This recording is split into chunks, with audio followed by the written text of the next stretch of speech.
Hare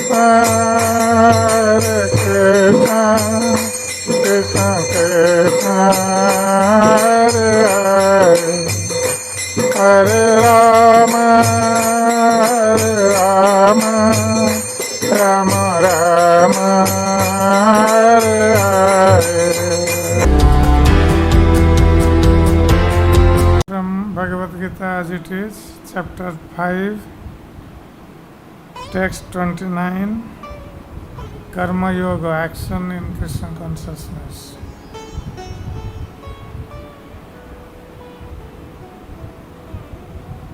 Bhaktarang yajna tapasam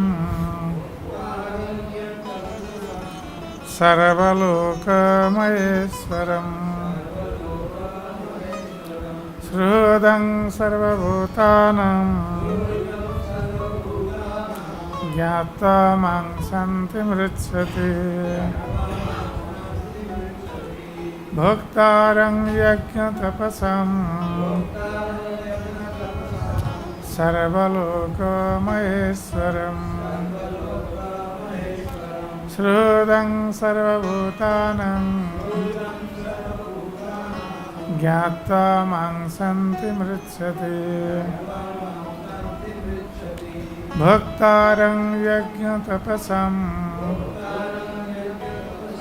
sarvaloka maheswaram shrudang sarvabhutanam jnata mang santim richyate. Bhaktaram, the beneficiary, yajna, of sacrifices, tapasam, and penances and austerities, sarvaloka, of all planets and the demigods thereof,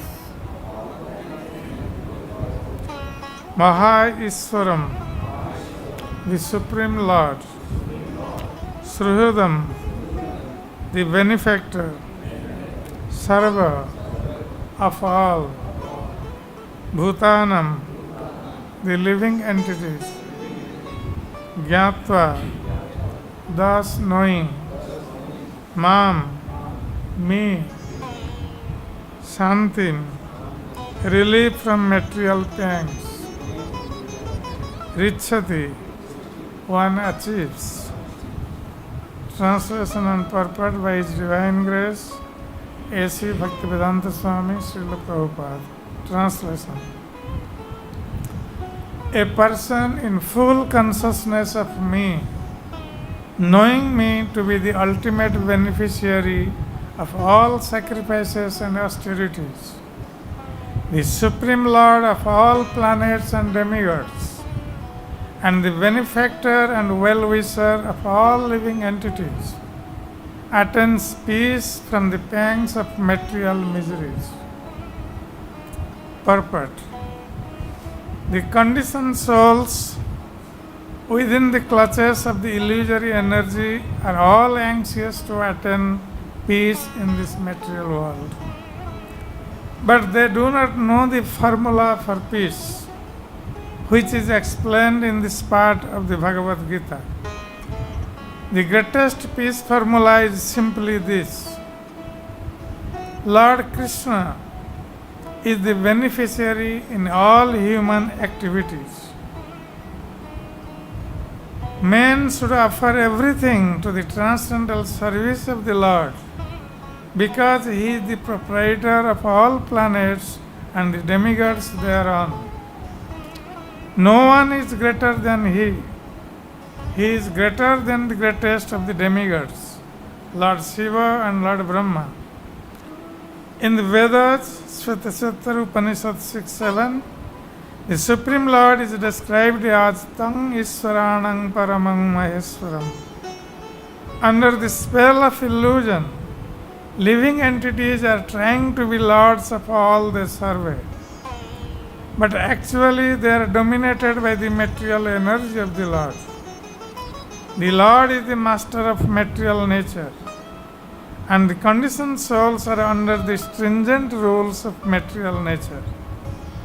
Unless one understands these bare facts, it is not possible to achieve peace in the world either individually or collectively. This is the sense of Krishna consciousness. Lord Krishna is the supreme predominator, and all living entities, including the great demigods, are his subordinates. One can attain perfect peace only in complete Krishna consciousness. This fifth chapter is a practical explanation of Krishna consciousness, generally known as Karma Yoga. The question of mental speculation as to how Karma Yoga can give liberation is answered herewith. To work in Krishna consciousness is to work with the complete knowledge of the Lord as the predominator. Such work is not different from transcendental knowledge. Direct Krishna consciousness is Bhakti Yoga, and Jnana Yoga is a path leading to Bhakti Yoga. Krishna consciousness means to work in full knowledge of one's relationship with the Supreme Absolute. And the perfection of this consciousness is full knowledge of Krishna, or the Supreme Personality of Godhead. A pure soul is the eternal servant of God as his fragmental part and parcel. He comes into contact with Maya due to the desire to lord it over Maya, and that is the cause of his many sufferings. As long as he is in contact with matter, he has to execute work in terms of material necessities. Krishna consciousness, however, brings one into spiritual life, even while one is within the jurisdiction of matter. For it is an arousing of spiritual existence by practice in the material world. The more one is advanced, the more he is freed from the clutches of matter. The Lord is not partial towards anyone. Everything depends on one's practical performance of duties in Krishna consciousness, which helps one control the senses in every respect and conquer the influence of desire and anger. And one who stands fast in Krishna consciousness, controlling the above mentioned passions, remains factually in the transcendental stage or Brahma Nirvana. The eightfold yoga mysticism is automatically practiced in Krishna consciousness because the ultimate purpose is served. There is a gradual process of elevation in the practice of yama, niyama, asana, pranayama, pratyahara, dharana, dhyana and samadhi. But these only preface perfection by devotional service, which alone can award peace to the human being. It is the highest perfection of life. Thus ends the Bhaktivedanta purpose to the 5th chapter of the Srimad Bhagavad Gita in the matter of Karma Yoga, or action in Krishna consciousness.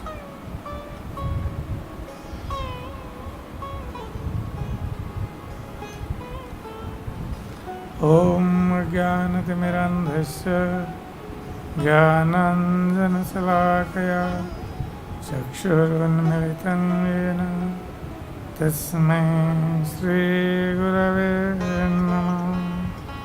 Shri Chaitanya Manobhishtam Sthapitam Yena Bhutale Swayam Rupa Kadamayam Dadati Sopadantikam Bandeyam Sri Guru Sri Uttapadakamalam Sri Gurun Vaishnavangsha Sri Rupam Sagrajatam Sagana Raghunatha नितं तं सजीवं साद्वैतं सावधूतं परिजनसहितं कृष्णं चैतन्यदेवं श्रीराधाकृष्णपादान् सगणललिता श्रीविशाखान्वितं स हे कृष्ण करुणा सिंधु दीनबंधो जगत्पते Gopesh गोपिकाकंत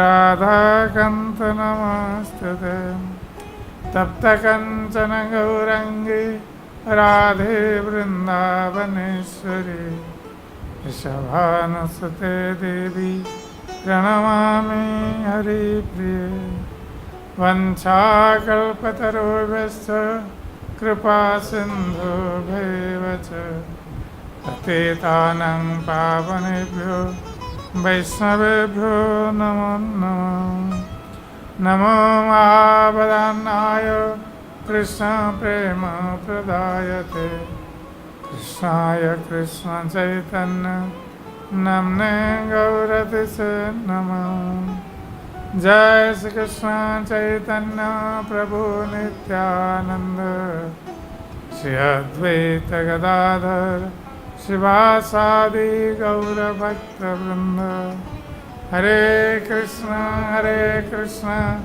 Krishna Krishna Hare Hare Hare Ram Ram Ram Hare Hare Hare Krishna Krishna Krishna Hare Hare Hare Ram Ram Ram Hare Hare Hare Krishna Krishna Hare Hare Hare Ram Ram Ram Hare Hare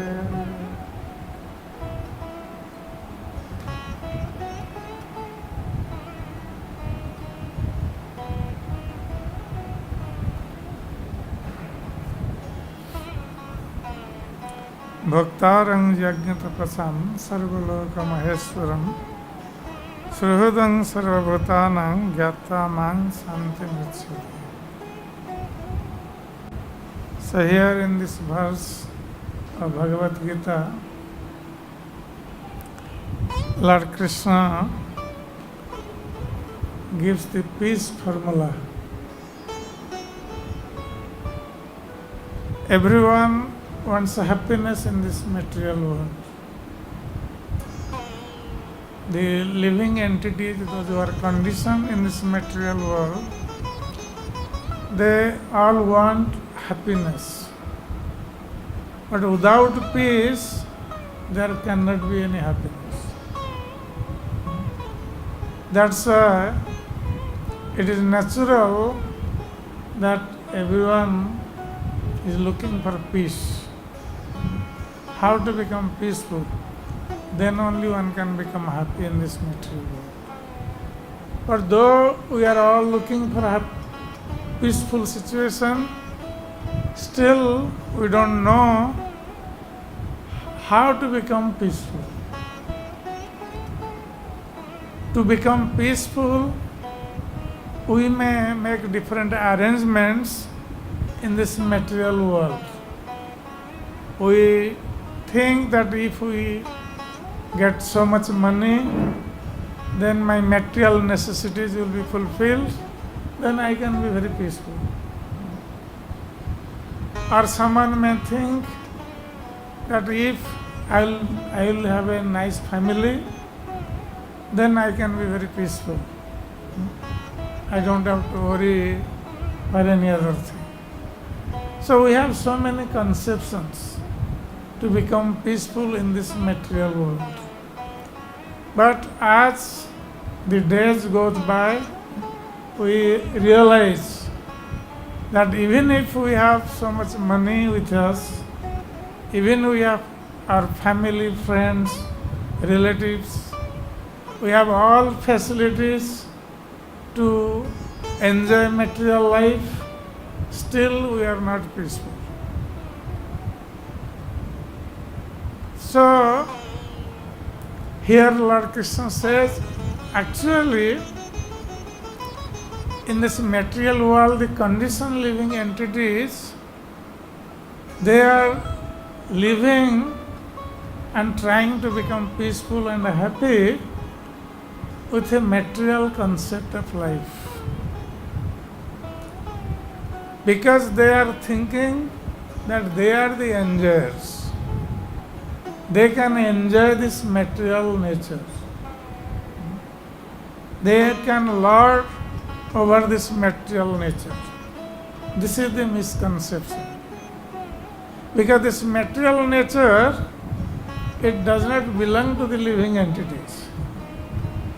The material nature belongs to the Supreme Personality of Godhead. That's why the Supreme Personality of Godhead, he is called Mayadhisha. Material nature is called Maya, and the Supreme Personality of Godhead is called Mayadhisha. Who is the Adhishwara? Who is the Supreme Controller of the material nature.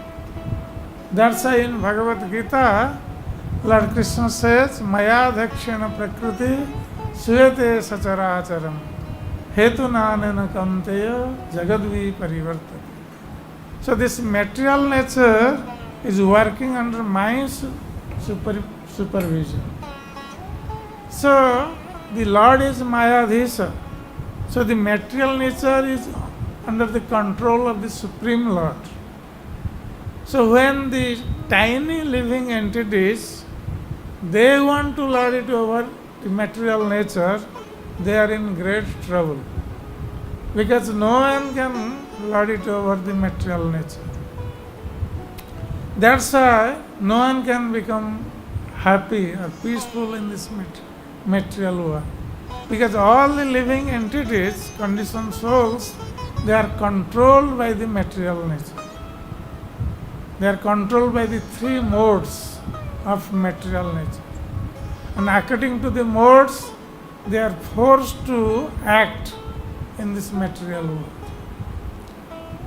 That's why they think that by acting in this material world, they can become happy and they can control the material nature, which is not possible. And here Lord Krishna says that Bhoktaram Yajna Tapasam Sarvaloka Maheshwara. Because the living entities, the conditioned souls, they are thinking they are the Bhokta or the enjoyers. Enjoyer of this material world, enjoyer of this material nature. That is their problem. That's why they are not happy. And that is the main reason that the living entity is coming to this material world, because he does not want to serve Krishna. He wants himself to be served by others. He wants to enjoy without Krishna. Krishna boli jai jiva bhava vancha kare nikatastha mayatare jhapatiya dhare.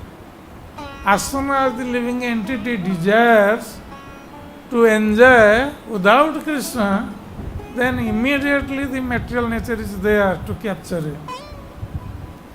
So the living entity is captured in this way by material nature, and he is forced to act according to the modes of material nature. But Krishna says that Bhoktaram Jagna Tapasam Sarvaloka Maheshwara. That when the living entity will understand, because in conditioned state, the living entity is thinking that he is the enjoyer of everything what he sees. But when he will think that he is not the enjoyer, from his practical experience at least, one can know this thing, that even if living entity is trying in so many ways to enjoy, but still he is suffering in this material world. So when the living entity will think that he is not the enjoyer, real enjoyer, because he is suffering in this material world, then who is the real enjoyer of this material world? Because the material nature which is controlling this material world. So the Krishna, the Supreme Personality of Godhead, he is the controller of this material nature and the material world, and also all the living entities. He is controlling everyone. Aham sarvasya prabhavo matta sarvam pravartate. He says, I am the source of everything, both material and spiritual. So he is controlling everything. He is the supreme controller. So the supreme controller can only become the supreme enjoyer.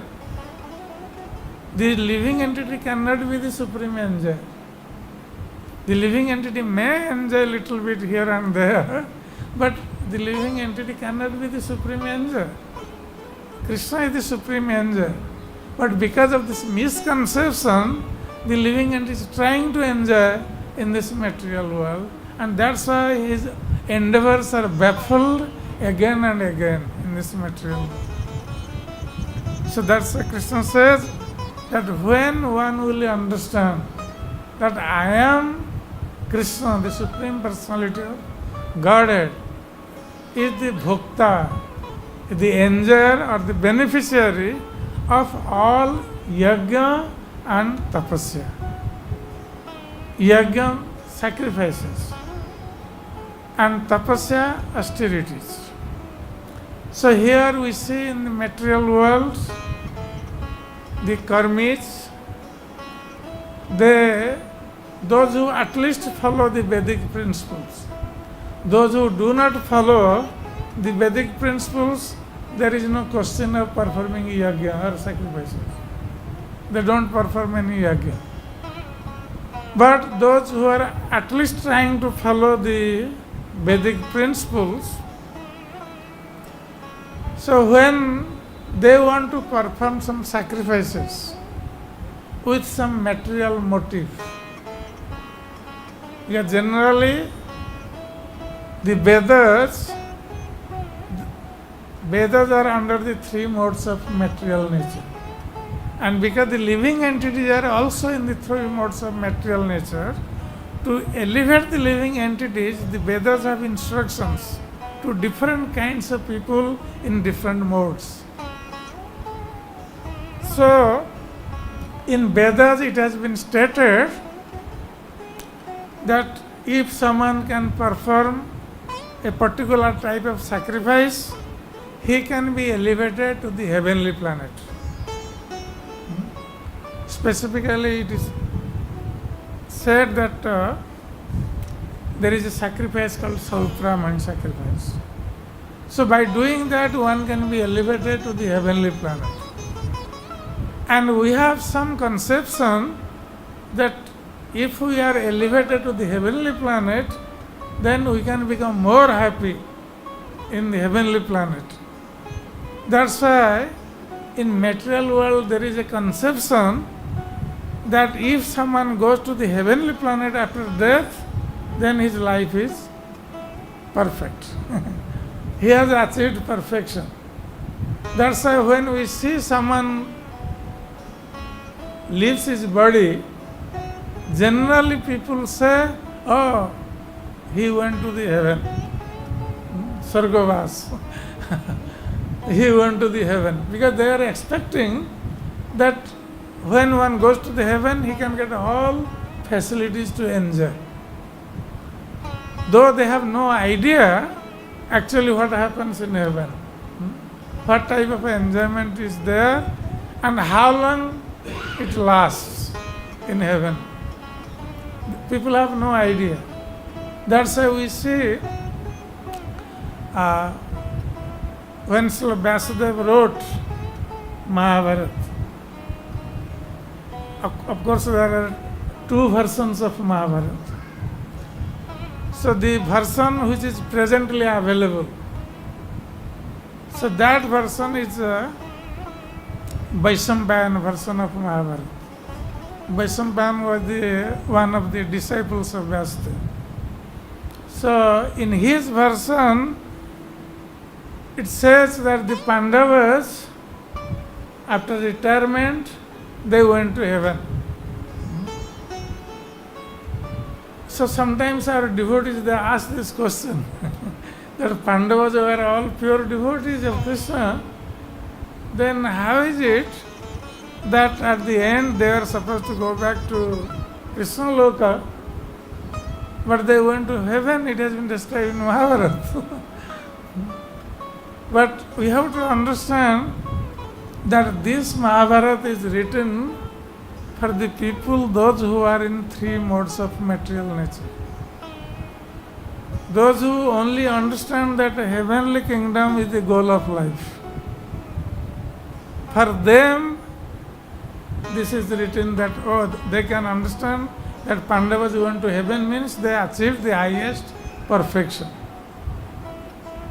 But actually, the Pandavas, they went back to Godhead. In Jaimini Mahabharata, we can get to know this thing. So, because they are devotees, they went back to Godhead.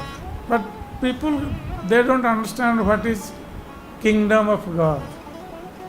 If we say to people Golok Vrindavan, they don't understand what is Golok Vrindavan. But they can understand Swarga. So, there are different conceptions in life. So here we see that Lord Krishna says that Bhoktaram Yajna Tapasam. So the karmis, they perform different kinds of pious activities. And the goal of those pious activities is to be elevated to the heavenly planet or get some material happiness. And by doing this, by doing some pious activities or performing some sacrifices, they want to enjoy the fruits of that activity. Because they themselves think that they are the enjoyers of the fruits of that sacrifice or fruits of that activity. But then what happens? Suppose someone went to heaven after practicing, performing a fire sacrifice. Then in heavenly planet, one may think that there is eternal happiness, but there is no eternal happiness in heavenly planets. Even the demigods, they are in heavenly planet, they are in great anxiety. In material world, we are in great anxiety. In heavenly planet, the demigods are also in great anxiety. Why? Because they have always fear of the attack of the demons. So they are always fearful that the demons should attack them. They may lose their kingdom of heaven. Sometimes it happens that the king of heaven with all the demigods, they run away from heavenly planets because of the fear of the demons. So they are in constant anxiety in heavenly planets. And even if they enjoy some heavenly pleasures, but how long it lasts? Khine punne martalokam vishanti. So after their pious act, results are over, again they have to come down to this earthly planet from the heavenly planet. So they cannot even stay there eternally. Then what kind of a pleasure is there when one is in constant anxiety and his pleasure is also again temporary? The same thing also we get in earthly planet. We get some pleasure, but we are in constant anxiety. So heavenly kingdom is not actually a better place. So generally people think it is a better place. And sometimes the Gyanis, those who are cultivating knowledge, they think they perform austerity by controlling their senses.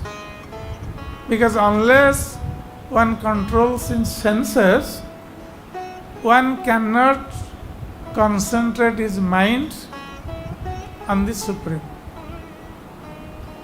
Because if senses are always running for enjoyment, for sense objects, then mind cannot be steady.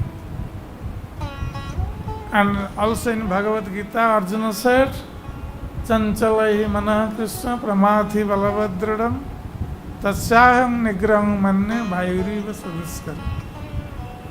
So this mind is very difficult to control. If someone wants to control the wind, naturally it is very difficult to control the wind. So Vayuriva Suduskara. As it is very difficult to control the wind, the same way it is very difficult to control this mind. Because the mind is very chanchal. Mind is always moving here and there. It is not steady, unsteady. And very obstinate. So, it is very difficult to control the mind when one is engaged in sense gratification or trying to contemplate on sense gratification.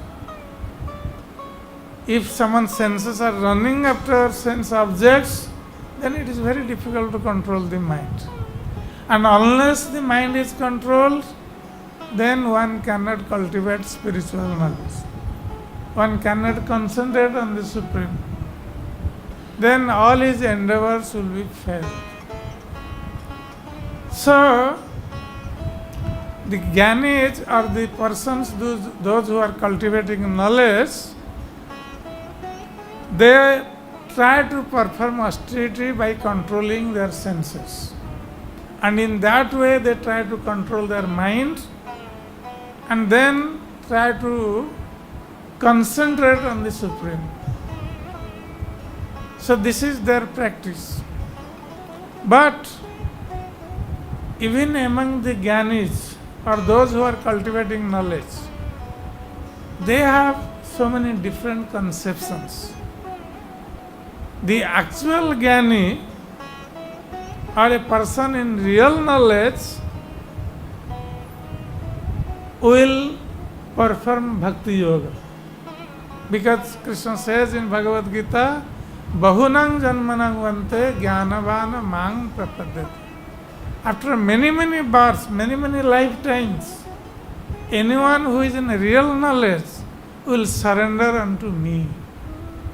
He is actually the real Jnani, a real person in knowledge when one surrenders to Krishna.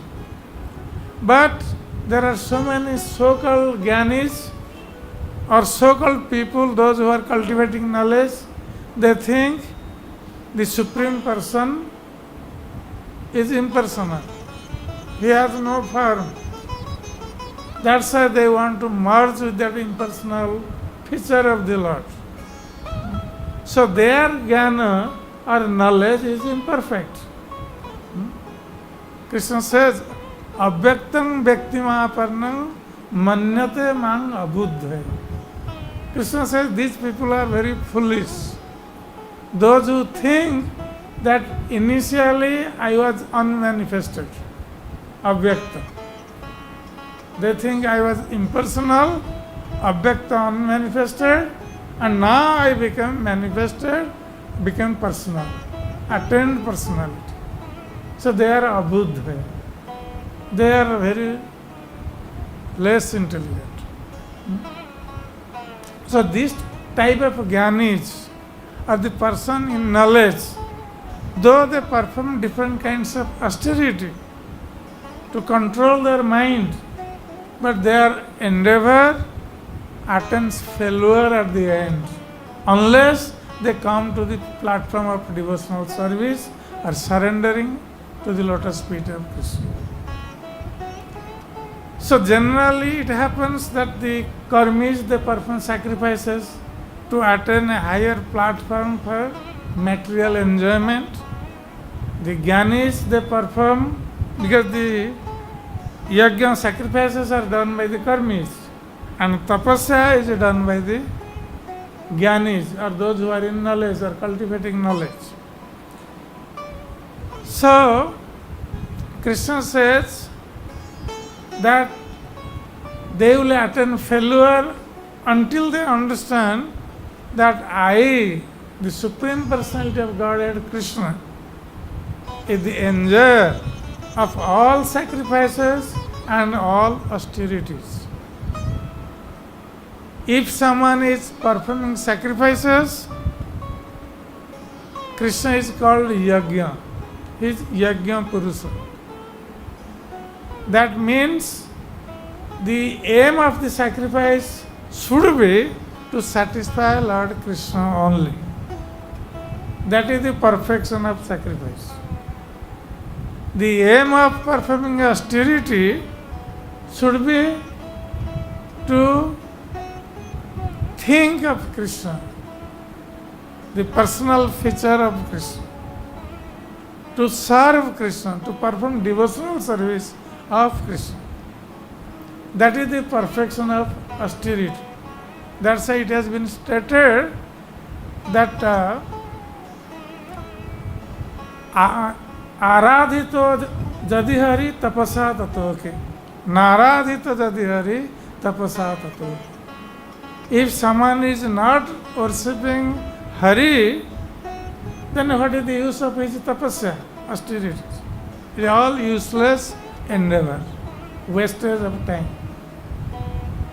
And if aradhito jadi Hari tapasa tatoking, if someone is worshipping Lord Hari, then what is the use of performing austerity? So if someone has to perform austerity, let him perform austerity to serve Krishna. Instead of mere austerities, controlling the nose, the life air, controlling eating habits, controlling the sitting posture, what is the use of all this unless one worships Krishna?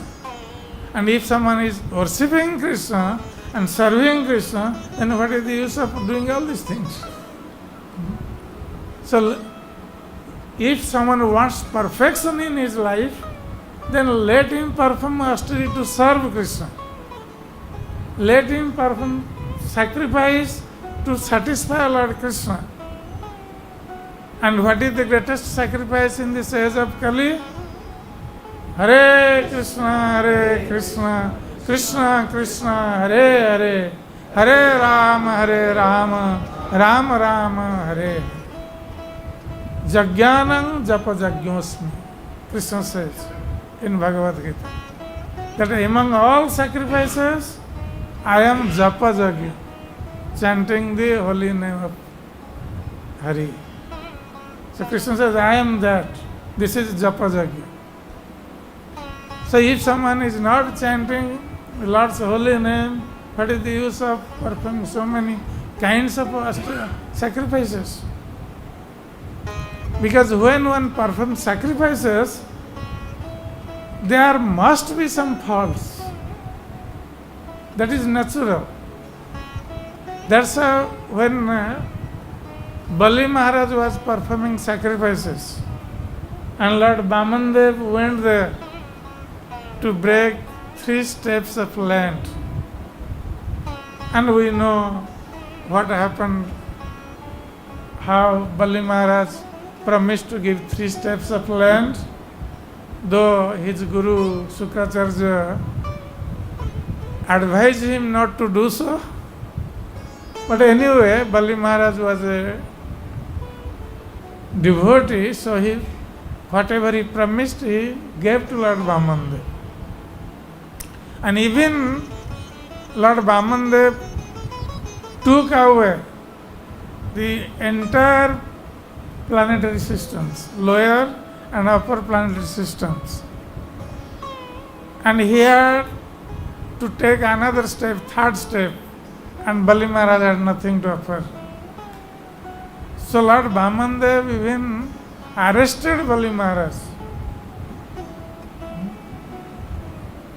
And Bali Maharaj was standing, being arrested by Lord Bamandev, putting his head down because he could not fulfill his promise. And Lord Bamandev was asking again and again, Bali, tell me, where should I put my 3rd step?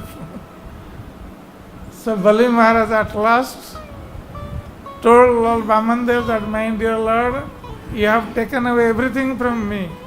Now I have nothing to offer except I have this body. And in this body my head is the best thing I can offer to you. So please put your third step on my head. So anyway, Lord Vamandev was very much pleased with this surrender of Bali Maharaj. And he offered him a place in Sutal Loka, which had opulence greater than the opulence of Lord Indra in heavenly planets. And Lord Vamandev himself offered to be the doorkeeper of Bali Maharaj because of his surrender. Because he gave away everything to Lord Vamandev. So when all these things are happening, there was a disturbance in the sacrifices. The sacrifice which was performed by Bali Maharaj, it was interrupted because of Lord Vamandev. Lord Vamandev came and all these things happened in the middle. So at the end, Lord Vamandev asked Sukracharya that, dear Sukracharya, you are the priest of Bali Maharaj. So I came in the middle of the sacrifice. Your sacrifice was disturbed. So Bali Maharaj was performing the sacrifice and it was all disturbed in the middle. So now, how this sacrifice should be completed? Please tell me. Lord Vamandev asked Sukracharya that there was interruption in the sacrifice in the middle, so how the sacrifice will be completed? Because Bali Maharaj had started this sacrifice should be completed. So then Sukracharya admitted that, my dear Lord, while performing sacrifices, there can be many mistakes.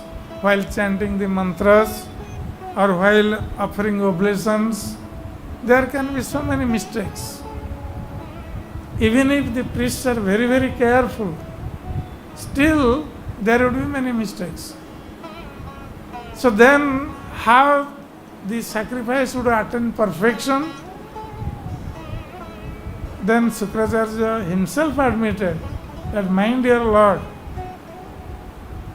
your holy name alone, when chanted, can complete the deficiency which has occurred in this sacrifice.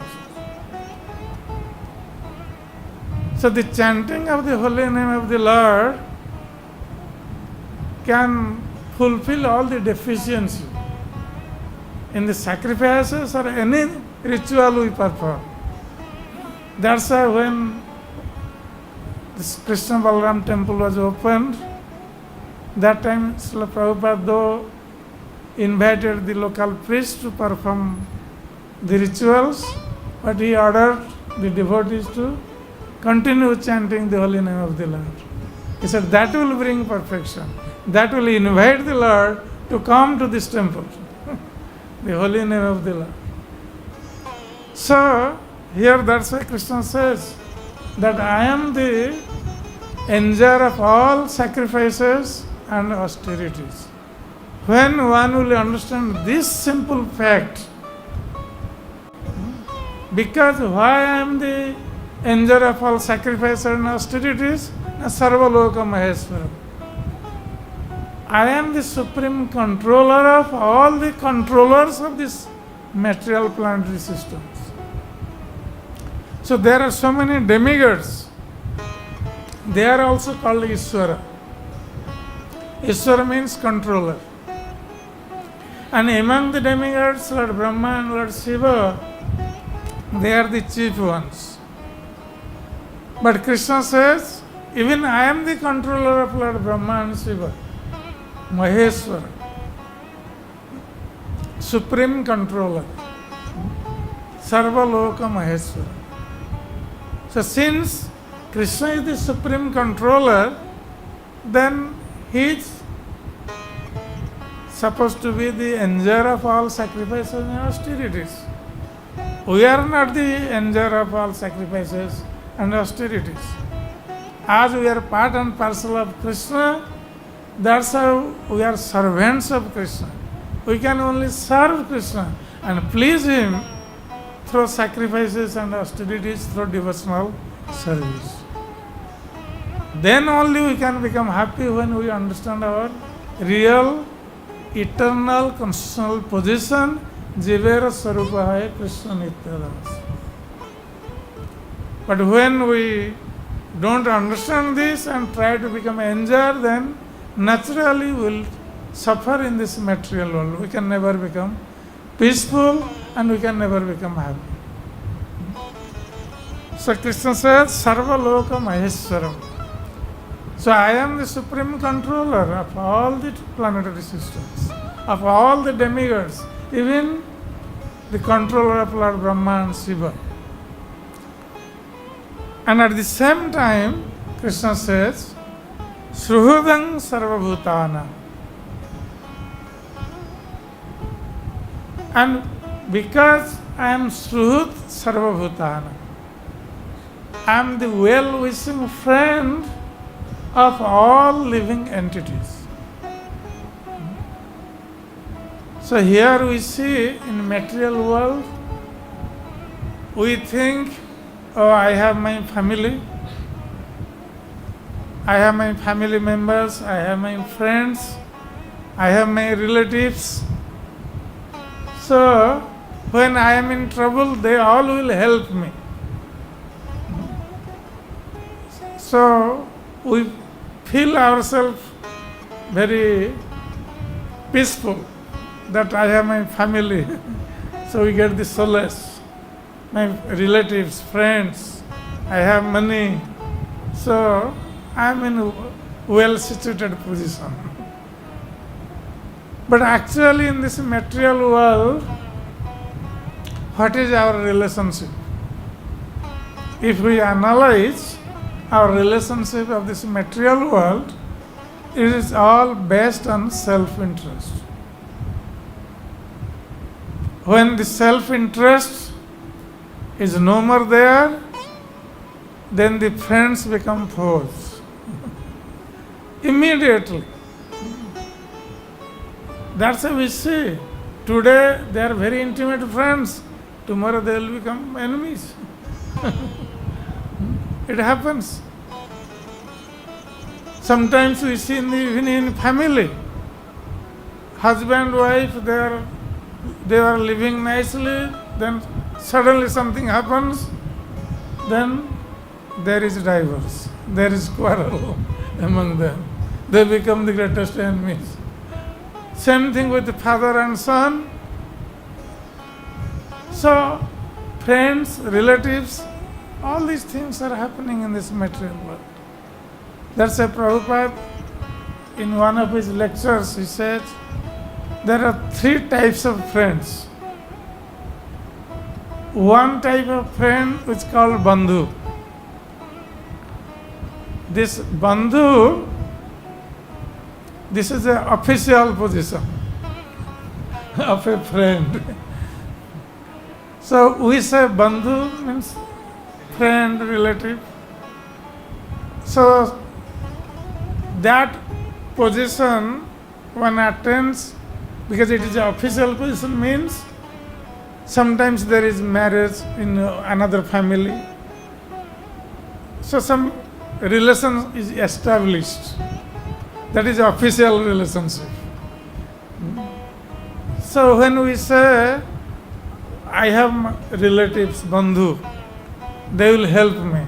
But this is official relationship.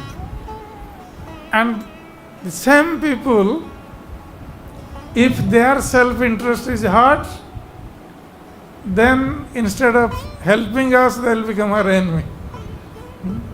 That is official position. Bandhu. And then another position of a friend is mitra. So when we establish some relationship with someone, or we say, oh, he is my mitra or friend. That is also a social position. So when, as long as our friend is getting some benefit from us, then he is our friend.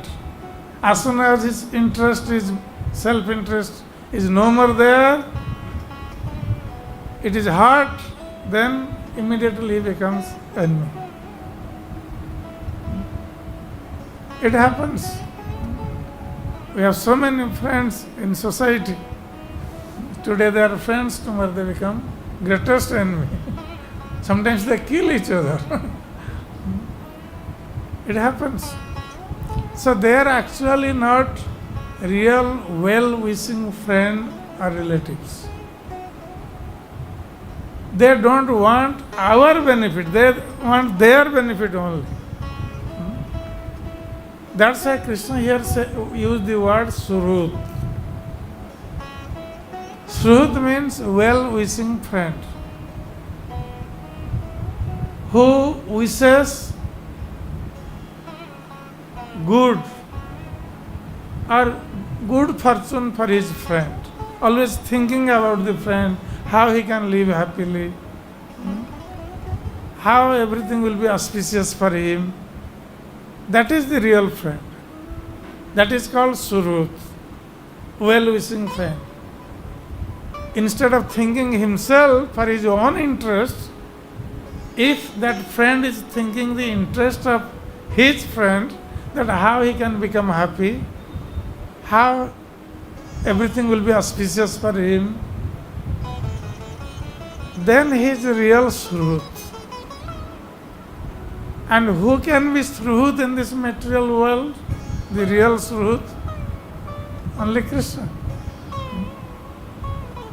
That's why Krishna says, Suhrudam Sarva Bhutana. I am the well-wishing friend of all living entities. Because I am always desiring the good fortune of all living entities. How is it that the Lord is desiring good fortune for all living entities? How can we know? So the Lord himself, he is coming down to this material world from his eternal abode. Leaving his eternal abode, the Lord is coming to this material world, appearing within the living entities and giving a chance, opportunity for other living entities to serve him and be attracted towards him, by which they can get rid of these pangs of material miseries and go back to Krishna. And not only that, the Lord himself comes here to give an opportunity to the living entity to serve him and be attracted towards him. At the same time, the Lord also gives instruction to the living entities how they can attain him, how they can be free from these material miseries, how they can attain his eternal kingdom. That's why the Lord is giving instruction, like Bhagavad Gita. Krishna spoke to Arjuna. Through Arjuna, he actually taught the whole mankind. Arjuna was just a means. Through Arjuna, he taught whole mankind how they can be attracted to Krishna and how they can attain Krishna's eternal kingdom, being free from the material miseries. So that means Krishna is making this arrangement how to free the conditioned living entities from their suffering condition. Like a father. The father always wants his son or children to be happy. The children, many times, most of the time, they don't listen to the father's instructions. They want to become of their own. But the father's desire is to see their happiness. So sometimes the father may see the children, they are suffering because they are not following his instructions. The father may say that, my dear child, why are you suffering? Please listen to me. Do what I say and you will become happy. Come to me. The same thing the Lord is also doing for his children in this material world. And when the Lord does not come here, or his instructions are lost, the Lord sends his dear devotees to this material world. So the dear devotees of the Lord, they come from the spiritual world to propagate Lord's teachings and attract the conditioned souls to the lotus feet of the Lord. They give the knowledge, they show them the way how they can become free from the material sufferings. So these are the arrangements of the Lord for the conditioned souls of this material world. That's why Krishna says, Sruhudam Sarvabhuta. I am the well-wishing friend of all living entities. And anyone who will know this, Gyatva, Mang Santi Mritsati. If one will know this thing, that I am the well-wishing friend of all living entities, I am the enjoyer of all sacrifices and austerities, I am also the supreme controller of all planetary systems and all the demigods, including Lord Brahma and Shiva, he can attain real peace in his life. Because that person will be well situated in his position as my servant, and he would be engaged in my devotional service, by which he can become free from the pangs of material miseries and attain my eternal nature, the kingdom of God. So this is the instruction of Lord Krishna, by which one can attain peace or happiness in this material world. And this is a clear-cut instruction to the conditioned souls that how they can really attain peace in this material world while living in this material world, and after death they can go back to Krishna and enjoy eternal happiness. Hare Krishna.